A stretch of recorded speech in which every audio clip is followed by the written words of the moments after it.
Hey, what's up, world? Thank you for tuning in. This is Copper Color Ty. Please like, share, subscribe today's video.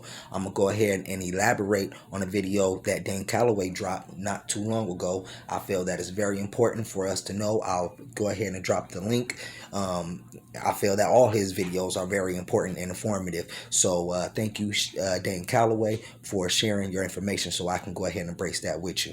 They also need to teach that there were white slaves too. That needs to be taught, because right now the whole world thinks that white people were just masters that beat black people real bad and enslaved them and raped them and whipped them. That needs to be fixed. They need to tell that white people came to America and they were slaves. To your point, they do state that these white folks came over here on boats as slaves. It's just not publicized, or it's not institutionalized within their indoctrinating curriculums inside of the schools. Correct. We're taught at a very young age that we were the slaves. Correct. We had chains and shackles. They did that purposely, so that could be embedded in us at a very young age, because that's what I told people. In order to manipulate the mindset, you got to give them a whole perspective. You got to give the individual a perspective to lean on and make it believable by having interactions with the unbelievable. Let me say it that way. The reason why I say it that way is because they're playing off of your imagination. They're playing off of your emotions and your imagination. That's been done for a very long time. That's called social engineering. They have been studying this process for years. And they know for a fact, and who I mean by they is the government, they know for a fact that they have to continuously do this towards our children. And we cannot only blame the government to that point. We have to blame the parents.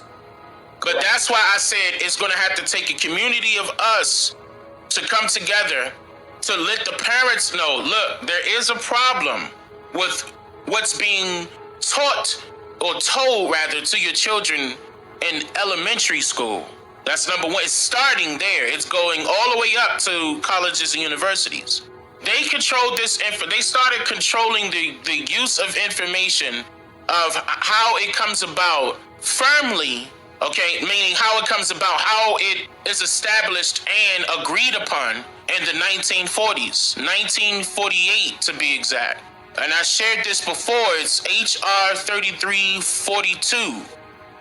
That is the Information and Educational Exchange Act. And they did it in every step of the way. Now, to the point where they had to come back and utilize the same act differently. They renamed it in order to add things like the internet and every other thing, like dealing with social media, for example, social media sites. The government wants control of all information. No matter if you came up with the idea internet or not, the government wants control of it, over it. Why? Why should we not have control over the information that we give our children? Correct. Well, number one, they're getting you both ways. They're getting you through slavery, which is employment. They're keeping you employed to take your time away from your children, so you won't have time to teach them at home. That's number one. That is number one. They keep you away from your children purposely by telling you that you have to go slave for some white man that you never seen before for the majority amount of years of your life. And you still gotta raise your children. Now that's difficult. So the child is left up to being taught by a stranger. That stranger was given a curriculum to teach by a body of people or a board, in which that school board, that's what I'm referring to, has to answer to the government only. A governing body. The Department of Education is who they answer to.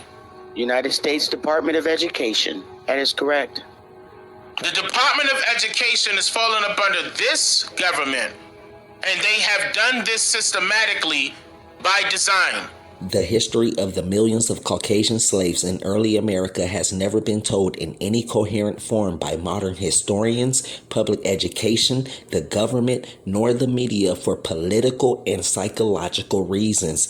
200 years of Caucasian slavery in America have been almost completely obliterated from the collective memory of the modern-day American people. Caucasian slavery existed in ancient and medieval Europe. The ancient Greeks considered Caucasian slaves as things. The Romans also labeled Caucasian slaves as nothing more than tools that happened to have voices. It was proposed that Caucasian slaves, when old or ill, should be discarded along with worn-out farm implements. Julius Caesar enslaved as many as 1 million Caucasian slaves from Gaul. The Romans also enslaved thousands of the early Caucasian English race. Caucasians were also enslaved in Russia.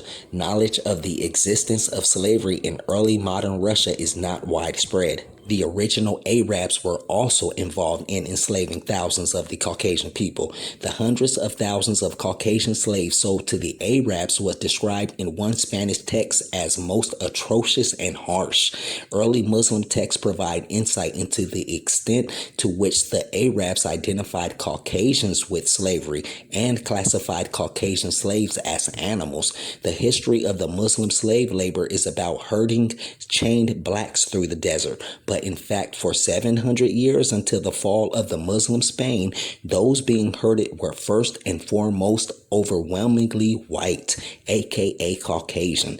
The education system continues to lie about the melanated people of America being the main slaves, while historical records proved Caucasian people were the main slaves.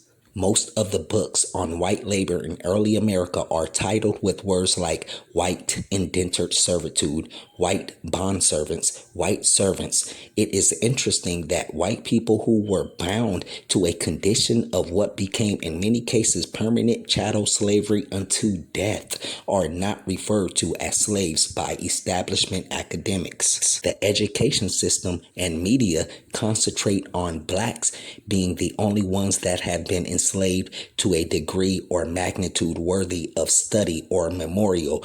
The historical record reveals that is not the case. However, white people, aka Caucasians, have been sold as slaves for centuries. For examples of alterations, wait a minute, what was altered? What was transformed? What was recreated? To insert the word slave as a reference to blacks in Virginia when it had not been used to describe them that way before.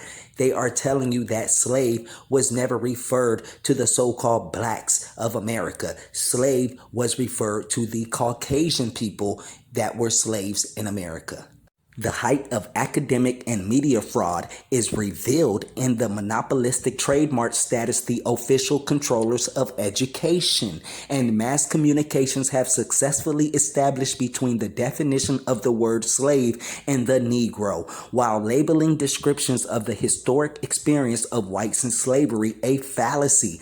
Yet the very word slave, which the establishment's consensus school of history pretends cannot legitimately be applied to whites, is derived from the word Slav. According to the Oxford Dictionary, the word slave is another name for the white people of Eastern Europe, the Slavs. In other words, slave has always been a term for and a definition of servile condition of white people. Yet we are told by the professorcrats that it is not correct to refer to whites as slaves, but only as servants, even though the very root of the word is derived from the historical fact of white slavery. This is one of the reasons why the government tries to convince us melanated people of America to continue celebrating and continue to promote their government-made days, such as Thanksgiving, Independence Day, Juneteenth, to keep us in that mind frame of slaves, to keep us thinking that we were originally slaves when that is not the truth. The Caucasian / White people were the slaves. No trials whatsoever. Murdered white slaves were hurriedly buried by their masters. Others just disappeared. But in every single case, the slave master was found innocent of any crime.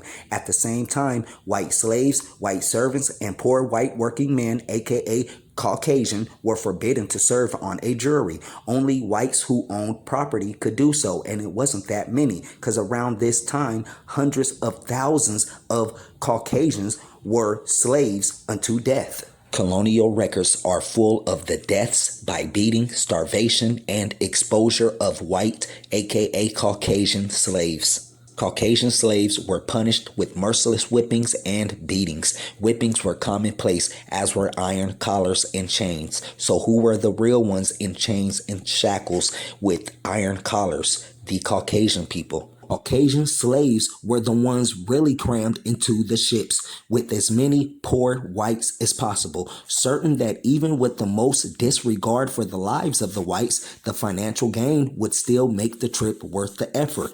Out of 350 white slaves on a ship bound for the colonies in 1638, only 80 arrived alive. We have thrown overboard 2 and 3 in a day for many days together. Caucasians were the people getting thrown overboard or being thrown off the ships, not us melanated people. The historical and colonial records do not show that.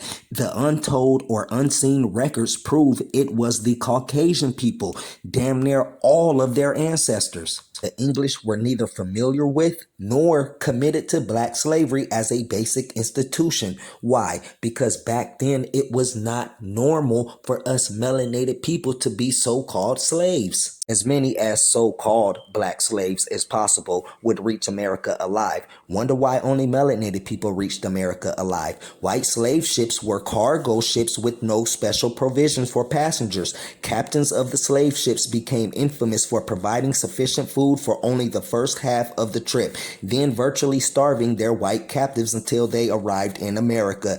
Caucasian slaves were the ones jammed into filthy holes, manacled, starved, and abused. They suffered and died during the crossings in gross numbers. Caucasian slaves cleared the forests, drained the swamps, built the roads. They worked and died in greater numbers than anyone else. Both psychologically and materially, Caucasians in modern times are called upon to bear burdens of guilt and monetary reparation for Negro slavery. This position is based entirely on enforced ignorance and the deliberate suppression of the record of Caucasian slavery in North America. Hundreds of thousands of Caucasians had been enslaved during the colonial era in America. Now, this information should make you ask yourself, if the Caucasians or whites were the actual slaves around that time, then who were the actual ones in control around that time? We know it was not the Caucasian people. They don't tell us that white slaves were actually owned by Negroes and Indians in the South.